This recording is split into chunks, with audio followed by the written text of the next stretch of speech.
Hi everyone, welcome to a new mini vlog and welcome to my channel. এখন আমরা যাচ্ছি দুর্গাপুর আর তোমরা দেখতেই পাচ্ছ কে ড্রাইভ করে নিয়ে যাচ্ছে। তো আমাদের প্ল্যান ছিল রেস্টুরেন্টে খেতে যাওয়ার আমরা আর ছর্দিরা, কিন্তু আমাদের কিছু মান্থলি গ্রসারি আইটেমসও কেনার ছিল। তো আগে আমরা সেই কাজটা সেরে নেওয়ার জন্য চলে এসেছি স্মার্ট বাজারে। এবার আমাদের যা যা দরকার সেগুলো তো আমরা নিয়েছিলামই, তার সঙ্গে আমরা এমন কতগুলো জিনিস নিয়েছিলাম যেগুলো আমাদের কিন্তু আসলে দরকার নেই, কিন্তু ওই মুহূর্তে দেখে মনে হচ্ছিল না এটা দরকার, না এটা দরকার। মানে যে কোনো সুপার মার্কেটে গেলেই না আমার এই জিনিসটা হয়। তো তোমরা কমেন্টে জানিও যে তোমাদের কার কার মধ্যে এই ব্যাপারটা হয়। যাই হোক, ফাইনালি আমরা কেনাকাটা কমপ্লিট করে চলে এলাম রেস্টুরেন্টে। এই দেখো লাডো ছর্দি চলে এসছে, লাডো হাই করছে সবাইকে। আমরা গেছিলাম দ্য ক্যালকাটা ক্যান্টিন বলে নতুন যে রেস্টুরেন্টটা খুলেছে সিটি সেন্টারে, সেখানে। এখানকার বাইরের অ্যাম্বিয়েন্সটা এবং ভেতরের অ্যাম্বিয়েন্সটা খুব সুন্দর, একটা কলকাতা কলকাতা ব্যাপার রেখেছেন, কারণ কি নামটাই হচ্ছে ক্যালকাটা ক্যান্টিন। চলো এবার ঝটপট খাবারটা অর্ডার করে দিই। খাবার অর্ডার দিয়ে আমরা চলে এলাম বাইরে ফটোশ্যুট করার জন্য।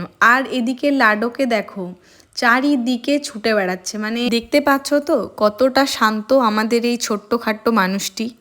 ইনি কিন্তু শুধুমাত্র হাতে পায়ে চটপটে নন, এনার মুখও খুব চটপটেই চলে। যাই হোক, বাচ্চা ছেলে একটু দৌড়াতি করবে, করুক, আমি একটু ক্যাচ মেরে ভিডিও করে নিই। ও বাবা, ভিডিও কি করব? ভিডিও করতে গিয়েও তো দেখি ইনি আমাকে একটু ভিডিও করতে দেবেন না শান্তি করে। তারপর আমাদের খাবার চলে আসার জন্য আমরা চলে গেলাম ভেতরে। এবার সেখানে হ্যান্ড ওয়াশিং জোনটাতে খুব সুন্দর একটা মিরর দেখতে পেয়ে কী করে না মিরর সেলফি তুলি। And hair is our most awaited sizzler. ঝটপট কমেন্টে জানাও তোমরা কারা কারা সিজলার খেতে পছন্দ করো। এবার আমরা মেন কোর্সে নিয়েছিলাম veg pulao, chicken Kolhapuri, chicken ডাক বাংলো আর নিয়েছিলাম গার্লিক নান। দেখো আমাদের লাডো কি সুন্দর নিজের হাতেই খাচ্ছে। যাই হোক, আমরাও সবাই খাওয়া দাওয়া সেরে চলে এলাম সাহা সুইটসে, এখান থেকে ডেজার্টটা খাবো বলে। লাডোর কোল্ড অ্যালার্জি আছে, তাই জন্য ও আইসক্রিম বা কোল্ড ড্রিঙ্কস কিছু খায় না, ও তাই জন্য মিষ্টি খাচ্ছে। আর এখানে সবাই একটা করে কোক নিয়েছে আর আমি নিয়েছি একটা আইসক্রিম। এবার বলি দ্য ক্যালকাটা ক্যান্টিনের খাবার আমাদের কেমন লাগলো। আমাদের কিন্তু একদম বিরাট কিছু একটা লাগেনি, মোটামুটি অ্যাভারেজ টেস্ট বলা যেতে পারে।